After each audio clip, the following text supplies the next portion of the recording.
In sports stacking, there are very strict rules, and I have a hard time following them myself. One of the biggest ones are stopping with your wrist. When you're done with the sequence, you want to make sure you're stopping with your hands, your palms, to know that you can go right to the cups and right back. If you're stopping with your arms or elbows or wrists, it counts as a scratch, which means it does not count, and your run will get deleted from the tournament. Another big scratch is something called a slider. And what that is it's when you can fix this as a fumble, but it's when the cup slides off the top and you keep on going. The second you hit the next stack, it's a scratch. You want to make sure that even if you're going really fast, you want to make sure that once you see it, you fix it and go to the next stack. And if you don't, then it won't be a scratch. Another scratch is something called a topper. What this is when you're stacking and you put a lot of force on the cups, the stack will fall.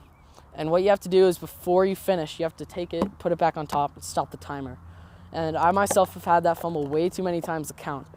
So when you're stacking, you want to make sure you're putting a light touch on the cups so none of that happens. And if it does, you want to have quick muscle memory to pick the cup back up and stop the timer.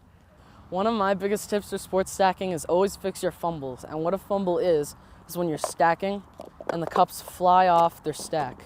And what you have to do is you have to pick them up and then go to the next stack.